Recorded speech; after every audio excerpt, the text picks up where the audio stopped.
Welcome, YouTube viewers. This is Blowing Smoke with Twisted Rico. I'm your host, Steve Riccardo. If you want to hear this entire show with intros, outros, and music, please go to Apple, Spotify, iHeartRadio, Amazon Music, etc. Please welcome back to the show, Devon Thompson. Hi guys. It's great to have you back. You've been really busy since we spoke in January. You have a new EP out, Yeah. which we'll talk about. And this is really was great news that I saw for you. You were featured on Gibson Guitars Instagram page, which Yeah. has 2.9 million followers on that page. That is Yeah. fantastic. It was awesome. Were you surprised or did you know it was happening? No, I knew it was happening, but like I was more so surprised that they had me as a part of their spotlight program because they have so many artists that they could have chosen.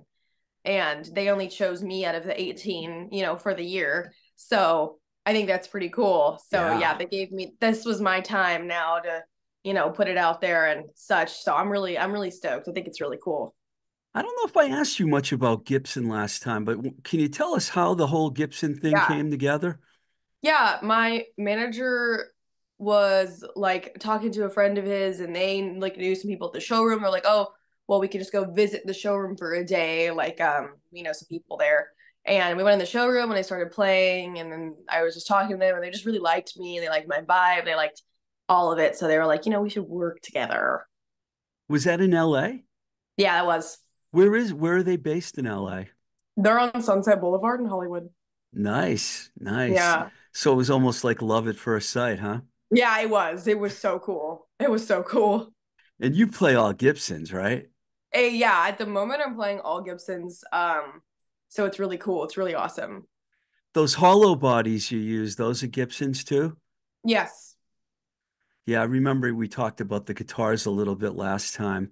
Hmm. Um, well, that's great. Yeah. Congratulations, because that's a Thank big, you. big company, and to have them Yeah. behind you, it's great. Yes. Thank you. I know. It's super cool. What about your shows? Because you've played quite a bit of shows since I last spoke to you. How those been going for Yeah. you? They've been great. I've just been like, honing in my craft and figuring out like the best, how to do it, like just how to do it, like how to really like hone in my show and make it entertaining for everyone. So I think I've really done a good or like a really good job of that. And we had a really good turnout at the EP release, which was sold out actually, which is so cool. Where was that? The Gibson showroom. Oh, nice. Yeah, it Great. was super cool. Do you do a lot of clubs too? Or are you doing like Yeah. alternative kind of venues? Yeah, I do a little bit of everything. Like I'm playing at the Venice West on April 11th, and that's in Venice. That's like a club sort of vibe. And then I'm playing on the 27th for the opening for the Mission UK, and Wow, that's really? at the Viper Room. Yeah, that's at the Viper Room. And then the next day I played the Bourbon Room. So yeah, like all those types of venues. I saw the Mission UK years ago in Amsterdam. That's very goth kind of. You consider yourself partly goth, right? I'm part goth. My music's not goth, but I am. So yeah, absolutely. I've been able to fit into the goth world so easily as an opener. I opened for, Clan of Zymox and like the crowd loved me there. And I've opened for a couple other goth bands and like the crowd just always loves me for some reason. And I don't know, I'm goth at heart. So it's like You've got the works. dark songs too, so the Yeah, darkness is for happening. sure. Yeah. Um, so you recorded Skin in both Nashville and Los Angeles, and I I did. noticed that you worked with different co-writers. How did you come up with that plan with the different writers, and are you happy with the results of what it's like actually writing with someone else? Well, we didn't come up with a plan or anything like that. We just wrote and just did things. We were not like aiming towards writing songs for an EP. We were just writing songs. They ended up being a collection, sort of. Those songs kind of came one after the other. Hmm. So they sort of became a collection, and it all just worked out so well, honestly. And I love writing with other people. I think that's where so many of my great ideas have come from, is inspiration from other like-minded, like cynical people, sort of. How did you meet the people you wrote with? Did you just know them from the scene or? So yeah, like so with my producer, he knew someone in Nashville, which is where we went and recorded Poison Me and So Close. And we wrote with him and he helped write some of those songs. So we are like all like I'd say like 33% all songwriting. So it was really cool. And then also one of my producer's friends from Sweden has helped contribute to a couple of the songs, which is really sick. And then on one of the songs on Straight Jacket, I met someone from this. His name is Nick Kivlin, and he is in the band Sunflower Bean. I don't know if you know who they are. I don't. Are they a Nashville band? No, they're a New York-based band. So I wrote that song with him, and then also with my current producer as well. So I'm writing a lot with Nick right now. So I write with a bunch of different people, but I keep my circle very, very tight knit. I don't like branch out that much. So do you write do you write all the lyrics and you go with them to Yeah, work on the music part of it? I write 85% of the lyrics, and I write a lot of the songs. I think that like Straight Jacket was my idea that came up in 2021, and then I rewrote it with James, and then I rewrote it with Nick, and then I rewrote it again with James, and then but some of the songs like She's the Devil is was 100% written by me. And also like I Love You But It Hurts Like Hell, most of that song, like the verses and the choruses, like that was all my formulation, and So Close as well. I'm going to get into a little more about the songs in a minute, but I wanted to there was a quote that I saw that you said that you have a soft, lovely, angelic side, but that rest of you is very dark, pessimistic, and even Yeah, hedonistic. I like that. even Can you yeah. elaborate on the dark and also the hedonistic side of you and how it relates to your songwriting? Yeah, I think that that is a big part of like, especially with the state of the climate of the world. I think right now a lot of people are feeling like that. So I feel like I'm just kind of harping on that. I'm picking up on people's emotions and I'm picking up on like my emotions, obviously, and everything. So I feel like that is just it's just how I feel. Like it's just how I've always viewed things. I came from like a very bullied like school experience, so I think I have a little bit of like a I don't trust a lot of people sort of mindset, and especially living and like growing up in Hollywood literally, like it's Mm. kind of it's kind of crazy. It's very fake. So I think I've developed a very cynical like mindset. I think because of all that. And I think it relates to writing, especially like some of my inspirations, like Fiona Apple and the Smiths, like all their writing stuff like that. It's really big on. I'm really big on that. Are you talking more about your darker side when you about your Yeah. upbringing and your bullying and that? Yeah. Was that like public or private schools that you went to? I went to both. I went to like a mix of both, and like the private schools were on scholarship for music. Um, and then the public schools, obviously, it's free. So, yeah, like a mix of both, and just I never really fit in anywhere. It definitely. I just don't really. I'm not a believer in like big establishments like that. I Hmm. don't know. I've just never been like that, which is why I'm so solo. And I hated the idea of school. I think the school is like imprisonment. I think that making forcing kids to go to school from 8 to 3, 5 days a week for 13 years is ridiculous. It's like it was the worst time in my life. I just think that I feel like there needs to be something better, there needs to be a better work life balance.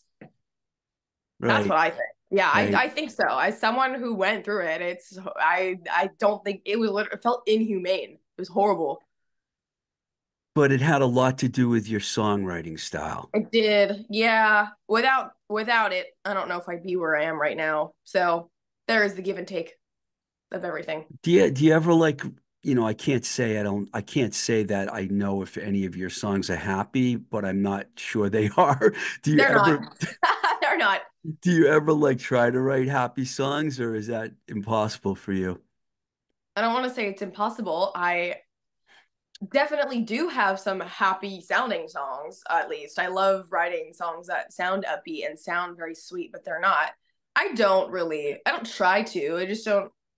like I am very happy. Like I have a lot to be thankful for in my life, but I think that my creative side is just very, very like it's just very troubled. And I think that art is dark. It can be very dark, you know. Like I just went to the museum and like all of the paintings are so dark. Like past paintings, medieval, everything from like the 11th to the 19th century, it's so dark. Um Do you do any art? Because you seem like you probably would be a painter or a actually drawer. I'm a really, really bad artist. I really wish I could paint. I can't. My mom can paint. She's so good. Like, she's amazing. And I cannot at all. It's so embarrassing. But I craft. So, like, my merch, I don't know if I have any here. Like, I basically, what I do is, this is not like the best example, but like, these are teeth. Um, and they're 3D printed and I 3D print these teeth for my merch and I turn them into earrings and I put like little bows on them and stuff. So I craft because I cannot draw or paint. If you're listening, people, you'll have to go on YouTube to see the teeth. They're The pretty merch, cool. you could check out my merch on my website because I design all my logos for my shirts. Those are all done by me. Everything is done by me. I just need to have control. I'm very controlling of my art. I don't know. It's very weird. That's cool. Yeah. Before we talk more about the EP, like you come from this generation that does single, single, single. Was Yeah. that your plan all along, just to release singles before you get to the Um, point where you want to do like this EP? Kinda, yeah. I kind of just wanted to see like if people were, vibing with it and if they liked it. And like I wanted to build a follower base and a listenership before I dropped an EP because to be real with you, like EP or album is money. It's expensive to drop that stuff. It's expensive to support it. It's expensive to do all of it. So I wanted to have a solid base before, and now I feel like I'm starting to get somewhere. I just hit 8,000 monthly listeners on Spotify, and it's small Nice. compared to everything else, but it's a lot bigger than I was 6 months ago. You have a great presence on social media. You use TikTok and Cool. Instagram and everything. I do. I mean, Yeah. how much time do you actually spend on social media? I spend a lot of time on social media. I feel like it's not that taxing on me because I'm like drilled to do it like a military sergeant. Like I am just like that's my job. And I don't hate it because I've always created content. Even when I was like 12 or like 10 years old, I was making home movies on my little camera and editing them and posting them on YouTube. So I've been doing this for so long. I had a YouTube channel in high school that I was bullied for because I did like tutorials, DIYs, creative stuff. I've been doing content creation for like 12 years. So this aspect is not hard. And I like building a follower base. I like getting more people to listen to my music. So I spend a ton of time. I spend hours a day doing it, but I don't care. I like it. I like what you do. I see a lot of your stuff on TikTok, Yeah. especially. I post a lot. Didn't you tell me that you did a little acting when you were younger? I still act. I don't do it a lot, but I do act. Yeah, I did a lot of acting when I was younger. I worked with ABC and DreamWorks and um I tested for there's a Disney show called Bizarre Vark. That was actually the show that Olivia Rodrigo like got her start on. I was supposed to be her co-star. And I'm still friends with her and Madison because we like grew up together from doing that. But it was between like literally me and her co-star. So like I was gonna be a Disney kid, but I'm kind of way happier with the path I've taken now. So you got to know Olivia Rodrigo when you were younger. Yeah, we like again, everything got so busy, but we hung out like in 2022, like right before she dropped driver's license, that one song. We hung out and we went out to go get coffee, went to the bookstore. Really? And yeah, again, since like I mean like it's kind of insane now, so we don't really hang out, but um She was yeah. just here last night, actually. I didn't go to the show, but she was just here. She's Oh, got a really? big tour going on right Yeah, now. I know. I saw that. Super cool. Yeah, really cool stuff. Really sick. Yeah, super awesome. Really happy for her. Is there anything you've done recently with acting that you want to talk about, or is it No, I mean, small? my music videos are kind of where I act now, which is kind of the way I want it to be. And I'm like, the more I develop, the more I add more and more acting into my videos, which I kind of love because I really do miss it. Yeah, your videos are great. We're going to talk about that. You described your EP as fairy tales versus nightmares. You also said that the EP is a bipolar roller coaster of emotions. Yeah, I love your quotes. Can you talk about that a little bit?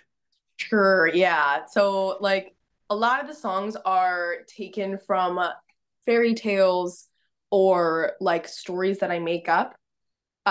So like Poison Me is the Snow White tale, but we rewrote it so that it was like she wanted to bite the apple so she could go to sleep so that no one will deal with, so she doesn't have to deal with anyone anymore. So there's the dark side of that because Disney has such a dark side. And I thought that was so interesting. So I kind of like harped on that a little bit.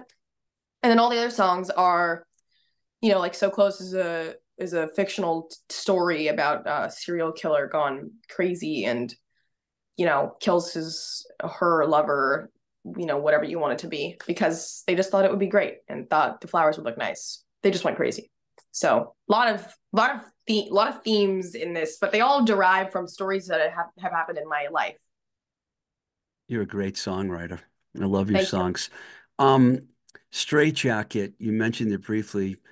Tell us more about that song. That's a very Sure. interesting song. Yeah. So that song is probably like my favorite song I've ever made. Probably Really, like ever? I love that song. I think that it is both.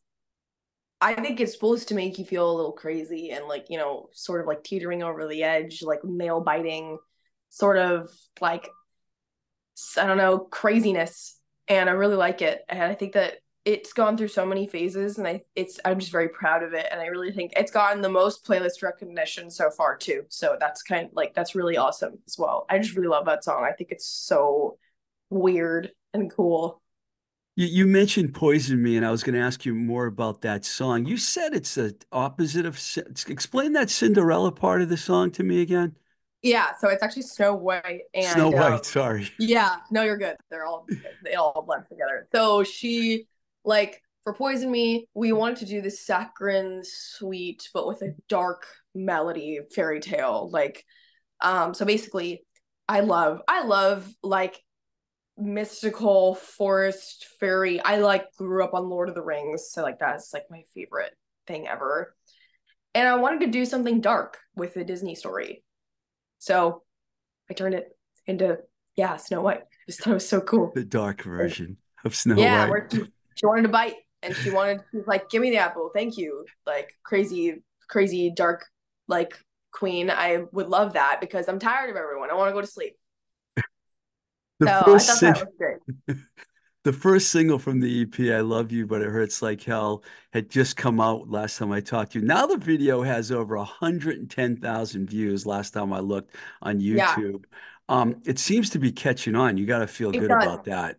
It got a big spike for some reason on everything. It was added by the head of rock at Apple Music to one of their playlists, and she still hasn't taken it off, which is so cool. It was added to that. It's also had a radio or autoplay spike on Spotify, which it's like means that the algorithm's catching on to that song specifically. I don't know if it has to do with the fact that the video's catching on as well, but I promote that song the least too, which is so funny. I do not promote that song because it just doesn't do as well online, but it does well on the streaming platforms for some reason. The whole playlist thing, how does it work? Because I'm just curious, do people really pay attention to a lot of playlists? Yeah, that is the number one reason why I've grown my listenership. Like honestly, it's the biggest thing for music discovery.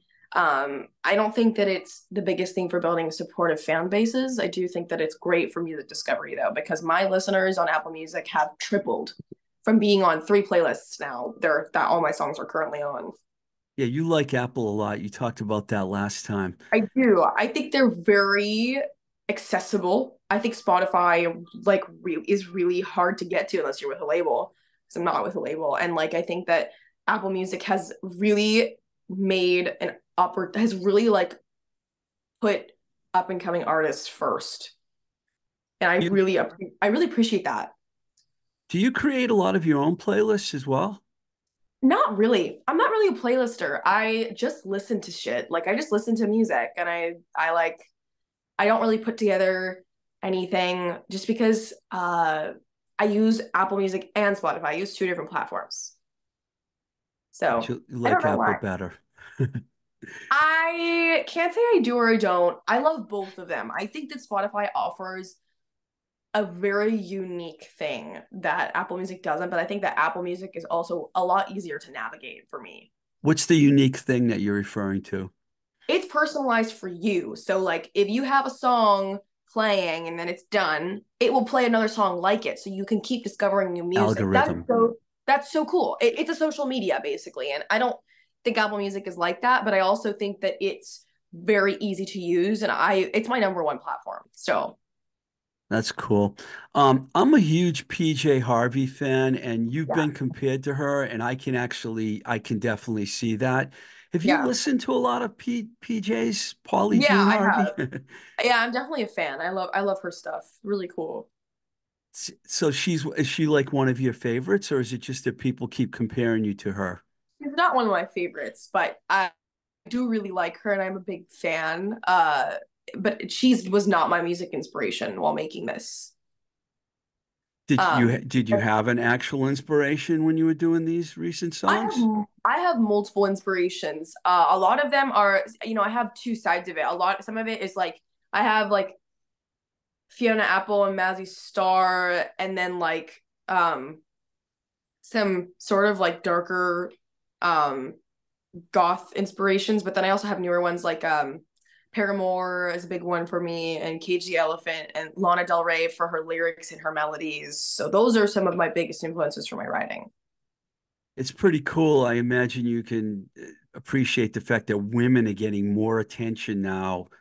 Finally, They're running the music business, if you ask me. I mean, as they should. I really think that like, and still it's so hard to get female bands or female fronted anything to open for people. Like if it's a guy opener, it's definitely gonna be if it's a guy like a dude who's like the headliner, it's gonna be a boy band who's opening. They're It's literally afraid. always it's they are afraid. It's always been like that. I was just talking to a band recently. I'm like, what are you so scared of? Why? I was like, you're just gonna have another boy band opening for you. Why is that? They're like politics. And I'm like, what does that even mean? Like it's I don't know.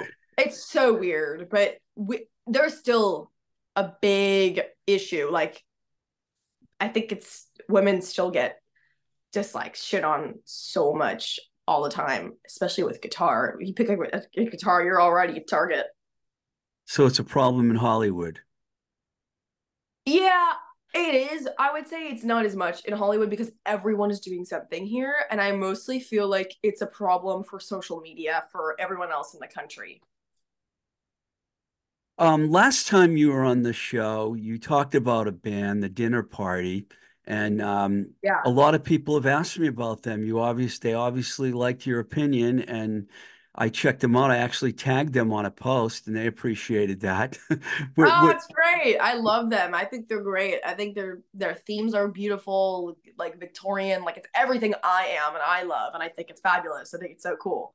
Okay, so what else are you listening to? Because you definitely got people's attention with that, with the dinner party. Um, I'm curious what else. Is there any newer bands, or are you going back to Fiona Apple and all the older?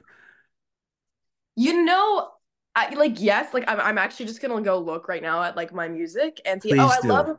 I love Fontaine's DC. They're a great band. I don't know if Yeah. anyone's heard of them. Sorry, really good. I love Hosier also. His new song is really good. I'm a big folk bluegrass country Americana fan.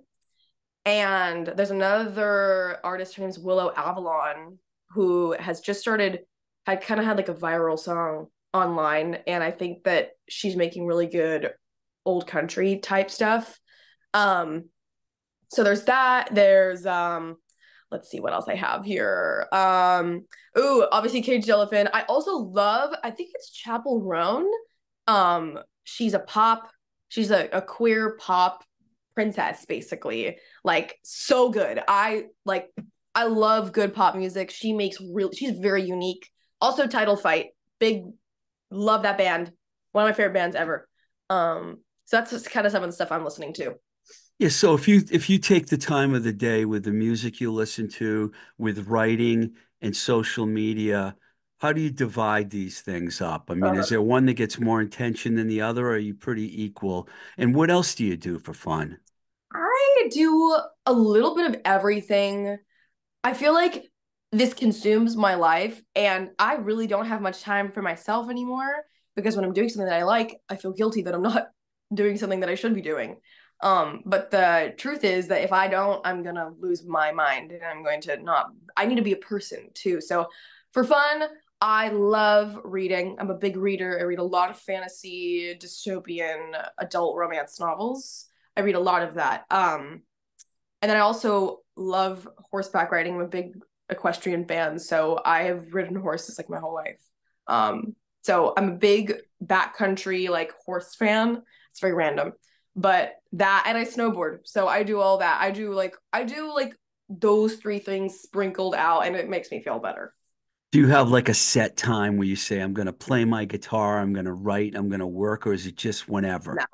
it's whenever, but it's like songwriting has not been so like it hasn't flowed as well recently because of how busy I've been online. But I'm getting back into that because I want to release another song in like a month or two. But you don't So have the song yet. I do actually. I Oh, you have so do. many songs that have not even been put out. We just need to record them. So it's like I'm getting on that, but I'm also gonna get on my writing because I really want to just put more stuff out into the world. Do you have anyone that you go to like test your songs out, like your manager or producer or Uh, family? Is your like family supportive? Oh yeah, absolutely. I just don't test it on them because I'm very private. So I only share it with like I don't really test songs. They test it. I don't know, and I don't know who they test it with. I don't want to know. Don't tell me anything. So you don't So, have any friends that you can call up and say, "Hey, I got a new song. What you want to oh, of hear it?" course I do. I just don't. Sometimes I'll tell my boyfriend, you can listen to it, but I'm extremely private and closed off. I do not show people stuff until it's out. Um, Is your significant other a musician also? No, he's not, and on purpose because I don't date musicians. I don't like them. Probably smart. It is. He Yeah. does everything that I like doing outside of music. So like he's like an expert snowboarder and also like I have always been into motorcycles and riding motorcycles and I'm like getting my license soon. So Oh, he's a you motorcycle rider. you waited to get your license because you're like 21, right? 22, I waited because I want to find the right places and the right time to do it. And where I live, the canyons are great. And I just want to keep it out in the canyon area so I don't ride on the freeway. And I'm like eliminating every chance that I can that I don't get killed on the freeway. So I more so want to do it like out where it's safer. Um, and I'm waiting because it's also expensive. Like you have to have money for a bike, you have to have money for the classes, they're expensive. You know, So my favorite, when if you want to just go for a ride, I like, just to check everything out, like Ventura Boulevard or Sunset. But there's nothing better than Topanga Canyon. I yeah. I was just in LA last September, and every time I go out there, I got to drive down the canyon. Plus, you said the canyons. Do you mean like Laurel Canyon and Cola? No. No. Like out past Agura, in Malibu Canyons. Oh, okay. So Yeah, weren't there a out lot of there. fires out there not too long ago in Malibu Canyon? No, not that much. It's been raining a lot. So That's it's weird. beautiful. It's so pretty and it looks so good. And like I've been wanting that's an accomplishment. I want to get my license this year. And I want to hopefully get a bike at some point soon. But like my boyfriend is a really good rider, so we'll do like all of that stuff together and a couple other things as well. So it's great. It's very expansive. That's I love your enthusiasm. Yeah. So, what's your plan now? I mean, you said you're gonna release a new song. Do you have like tour dates for the summer, the rest of the year, or are you gonna just keep working on music? And what I about don't. Gibson? How do they play Mhm. into the whole deal? Well, I don't have any tour dates right now, which is kind of annoying because I really like to go on a tour and it's just hard. Again, it's like politics. It's like, people have their own. thing going on. So I'm trying to work on that. Um, I'm going to be playing a lot of shows in the next couple months. I don't have anything planned for later in the year. I'm mostly just going to be releasing a ton of music and getting my sound out there. So that's kind of my goal, is to create more like universe of like Devon and like what I do. Hollywood shows, you mean primarily? Yeah, and then I would like to get up the coast as well. Hopefully, that would be probably this fall. And hit some colleges up there as well. So that, that went over well when I did that last time in New York. So I'm hoping to get back out of Nashville. I think I'll be back out there writing soon in probably June. I might play the Gibson Garage for Garage Fest again in June. That's my hope. I would love to go back to Nashville because I will be back there, but mostly writing, playing. Hopefully, a tour comes up at some point. Because I'm primed and ready to play. Literally, I'm just like a well-oiled machine now. Hey, thank you so much for coming back on and talking to me. I really love your music, and your enthusiasm about it is over the top. It's Thank fantastic. you. It's funny Thank how you. people keep saying you're dark and you describe yourself, but you're very uppity, and it's like, I'm not like my thought processes and inside I am, and the things that I like are, but I have a very I'm like my songs. I'm like my songs. So well, hey, yeah. thanks, Devin. Appreciate Thank it. you so much. I really appreciate it. All right.